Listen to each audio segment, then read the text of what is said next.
요한복음 6장 35절 같이 봉독합시다. 시작. 예수께서 이르시되 나는 생명의 떡이니 내게 오는 자는 결코 줄이지 아니할 터이요 나를 믿는 자는 죽지 아니하리라. 아멘. 이는 생명의 말씀입니다.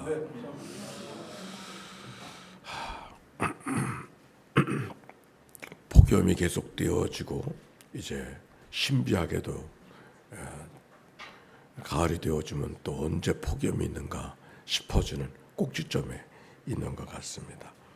오늘도 수고하는 모든 이들 하나님의 은총과 축복이 여러분의 가정과 심령 속에 가득 임하시기를 바랍니다. 성경에 보면 특별히 요한복음에 나는 누구라고 예수님이 자기를 설명해 주는 말씀이 기록이 되어져 있습니다. 우리들의 성경 실력이 어떤지 한번 제가 테스트 한번 해보겠습니다. 한번 봅시다. 자, 저 앞에 나는 세상의 빛이라. 그 다음에 나는 양의 문이라. 그 다음에 나는 선한 목자라. 이야, 대단하시다. 나는 부활이요. 아이고. 나는 길이요 진리요 생명이니. 나는 참 포도 나무요. 네, 제가 테스트가 아니네 이거는. 자, 보세요. 예수님께서 자기를 표현해 주시는 말씀. 이게 요한복음에만 그래요. 그래서 새신자들에게 성경을 어디부터 보여야 되느냐고 이렇게 물을 때 제일 권할 수 있는 책이 요한복음입니다. 왜? 예수님이 누구인가를 잘 설명해 주는 말씀이죠. 나는 세상의 빛이다 라고 하는 얘기는 어떤 의미가? 뭐 여러 가지 의미가 있지만 우리가 본다고 하는 의미, 사실 눈으로 보지만 눈이 있어서 보는 게 아닙니다. 빛 없으면 아무것도 볼 수 없습니다. 그런데 예수님이 빛이다 그렇게 말씀하셨어요. 또 나는 양의 문이다. 우리 안에 들어가는 양은 문을 통해서만 들어가는데 목자가 바로 문이라는 말인데, 즉 우리 안에 예수 그리스도를 통해서 우리 안에 들어갈 수 있음을 말하는 거죠. 나는 선한 목자다. 목자가 양들을 돌봐주는 것처럼, 즉 우리나라는 기후관계가 좋아서 목자 없이도 양이 풀을 뜯어먹을 수가 없지만, 뜯어먹을 수 있지만, 그러나 이 이스라엘 땅은 건조한 땅에 대해서 목자 없이는 양이 풀을 뜯어먹을 수가 없는, 양이 목자는 있으면 좋고 없어도 그만인 게 아니라 없으면 안 되는, 마치 물고기가 물을 떠날 수 없는 것처럼 그 목자와 양은 특별한 관계가 있는데 예수님이 선한 목자다 그렇게 말씀하셨어요. 나는 부활이요 생명이니 나는 길이요 진리요 생명이니. 생명이라 그랬어요. 생명이 뭐 하는 거예요? 생명은 생명 없으면 아무것도 아니잖아요.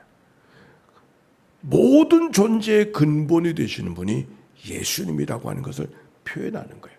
나는 참 포도나무요, 나무라 그랬어요. 우리는 가지라 그랬어요. 친밀하게 떨어져 있으면 안 된다고 하는, 붙어 있어야 된다는 것을 말씀해 주고 있는 얘기예요. 그런데 오늘 성경의 말씀은 뭐라고 이야기하는가? 나는 생명의 떡이니. 오늘 성경 읽어봅시다. 36절, 35절에 보니까 시작. 예수께서 이르시되 나는 생명의 떡이니 내게 오는 자는 결코 줄이지 아니할 터이요 나를 믿는 자는 영원히. 아멘. 우리가 지난주일 말씀을 기억하나요? 예수님의 제자들이 우리가 어떻게 하나님의 일을 하오리까 그렇게 이야기했더니 예수님께서 하나님이 보내신 일을 믿는 게 하나님의 일이다. 믿는 게 하나님의 일이다. 그렇게 말씀하셨어요. 십자가의 죽음으로 우리를 대속해 주시고 죄의 값을 치러 주시고 죽은 저희들을 다시 부활의 역사를 통해서 죽음으로 인생이 끝나지 않고 다시 사는 존재인 것을 예수님께서 말씀해 주신 이야기를 우리가 잘 기억하고 있습니다. 바로 그 사실, 하나님이 예수를 통해서 행하신 모든 일을 믿는 게 하나님의 일이라고, 그게 믿음이라고 이야기하고 있는 것이죠. 오늘 요한복음에서 나는 세상의 빛이라고 말씀하고 양의 문이라고 이야기하고 선한 목자라고 이야기하고 부활의 생명이라고 말씀하시고 다음에 나는 생명의 떡이니. 여러분, 생명의 떡이라고 왜 말씀하셨을까? 떡은 어떻게 돼요? 우리가 떡이 생명의 떡이라고 주님이 장신을 소개해 주었어요. 그 말씀을 듣는 우리는 그 떡을 어떻게 해야 됩니까? 잘 모셔 두어야 됩니까? 어떻게 해야 되어요? 먹어야 되어요. 따라서 합시다. 믿음은 먹는 거다. 아멘입니까? 아멘이요. 먹는 거야. 믿음은 먹는 거야. 생명의 떡을 먹는, 우리에게 먹으라고 말씀하시네요. 왜 예수님이 여러 가지 표현이 있지만 떡이라고 당신을 말씀하고 계시는가? 먹으라는 거예요. 나무라고 이야기할 때는 붙어 있으라는 의미고, 빛이라고 하는 것은 보라고 하는 의미가 있지만, 나는 생명의 떡이라는 말씀은 먹으라는 얘기예요.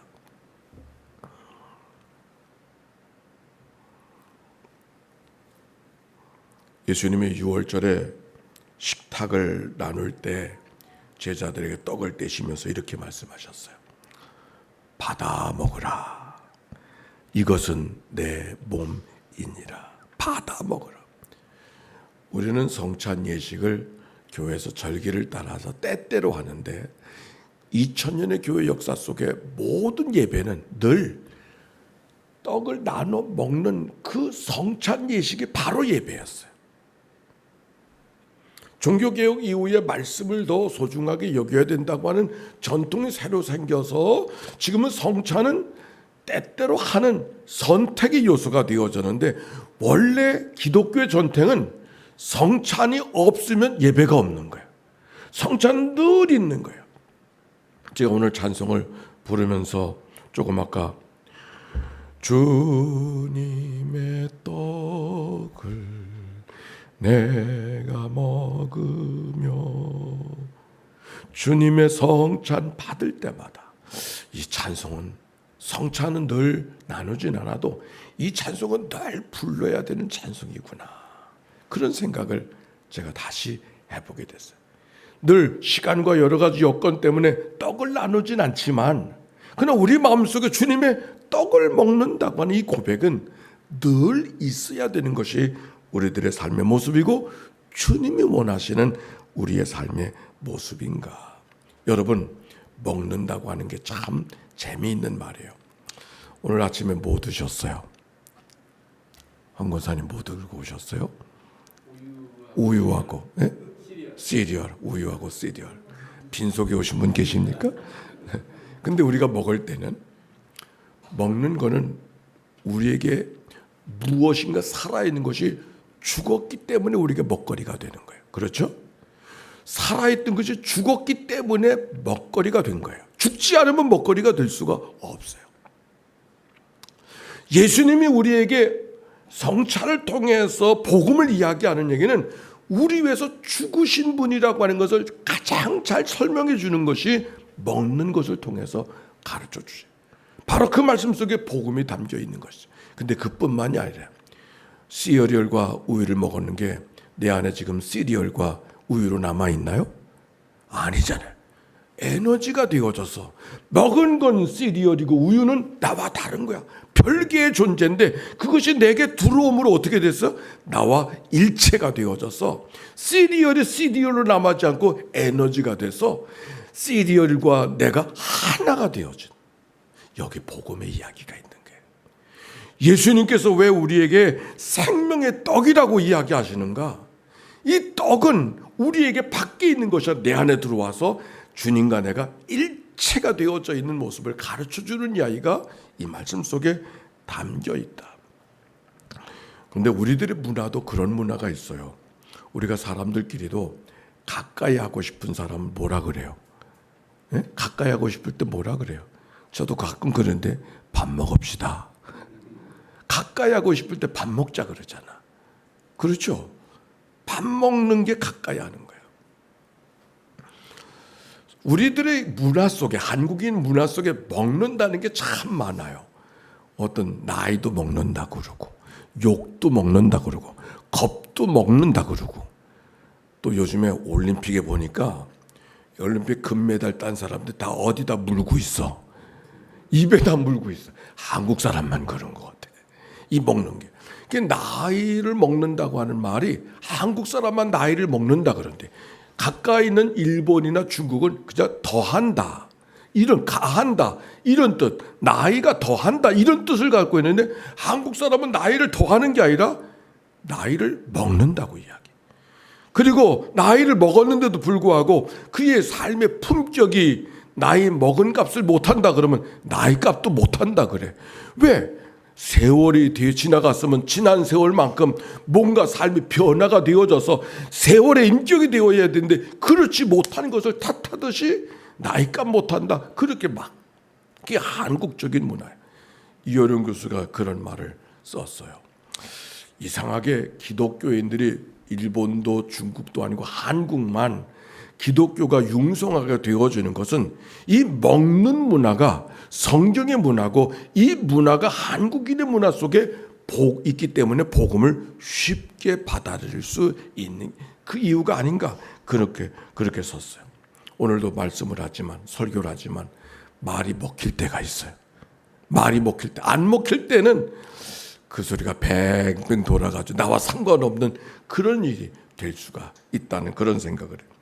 유대인의 문화가 환대의 문화, 지나가는 나그네를 붙들고서 잘 대접하는 그 이야기 속에 그거는 손님이 아니라 자기 식구로 받아들이는 그 의미가 환대의 문화 속에 있는 것이죠. 바로 그 문화 속에 있는 그 백성들에게 바로 나는 생명의 떡이라고 말씀하신 의미가 우리에게 무엇인가를 이야기하고 있는 거예요. 그런데 그 당시에 말씀을 받은 이스라엘 백성들은 예수님의 말씀을 그렇게 받지 않았어요. 예수님이 내가 하늘에서 내려온 산떡이니 나 이 떡을 먹으면 영생할 것이라고 이야기하는데 그 말씀이 무슨 말인지를 잘 이해하지 못하고 한 사람 한 사람 예수님을 떠나가기 시작을 했어요. 그때 예수님이 제자들에게 너희도 나를 떠나려고 하느냐? 그때 베드로가 유명한 말씀을 6장 66절에 그렇게 말해요. 주여 영생의 말씀이 여기 계시오니 내가 네게로 가오리까. 영생의 말씀이 여기 계시오니 내가 네게로 가오리까.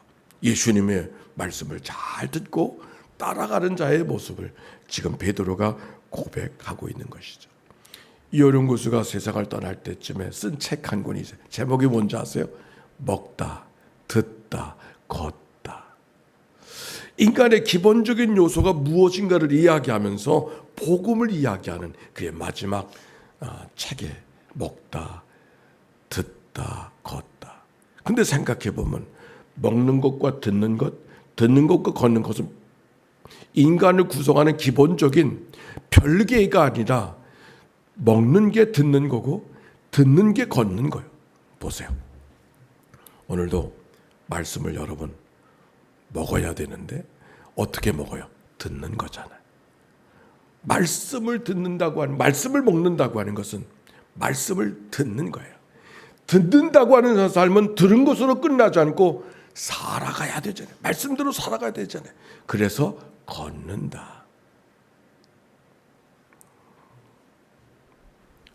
오늘 성경이 이렇게 말합니다. 나는 생명의 떡이니. 여러분 어떻게 해야 됩니까? 먹으시기를 바랍니다. 아멘이요. 우리가 성경을 부르고 찬송을 한다면 뭐라 그래요? 아멘. 그 아멘이 무슨 말이에요? 먹는 거예요. 말씀을 먹는 거예요. 그런데 우리의 살아가는 삶은 이미 하나님이 우리를 먹어주신 삶. 우리가 하나님 앞에 부르짖어 간구하고 하나님 앞에 살아갈 수밖에 없는 삶. 그것이 하나님 앞에 우리의 삶이 이미 삼킨 바 되어져서 하나님이 우리를 감싸 안아주시는 그런 은혜가 이미 우리 안에 있습니다. 우리 하나님께서 우리를 위해서 삼켜주신 은혜를 기억하고 우리도 하나님이 하신 일들을 늘 삼키며 살아가는 그런 삶. 그것이 우리가 걸어가야 되는 삶이로구나. 저는 오늘 나는 생명의 떡이니 하는 말씀을 들을 때 이 말씀이 얼마나 친근한 표현인가. 날 좀 먹어라. 날 좀 먹어라. 예수님께서 그렇게 말씀하시는. 예배가 끝날 때마다 우리가 식탁을 나눕니다. 이 식탁이 얼마나 소중한 시간인가를 새삼 깨닫게 되어지는 시간이 되었어요. 우리가 예배가 끝나고 함께 둘러앉는 식탁은 점심을 때우기 위한 어떤 먹거리의 시간이 아니라 우리가 함께 하나님의 가족이 되었음을 경험하는, 예수님께서 6월절 만찬을 차려놓으시고 떡을 떼시면서 먹어라 말씀하셔서 제자들과 예수님이 하나가 되었음을 고백하게 하는 성찬의 의식을 통해서 복음을 이야기하듯이 우리들이 늘 만나 예배하고 나눈 애찬의 시간이 우리가 하나님 앞에 한 믿음의 가족으로 오늘을 살아가, 내일을 알 수 없는 우리들의 생활, 하나님 앞에 천국의 식탁에 미리 참여하는 그런 믿음의 고백이 우리의 애찬 속에 있구나.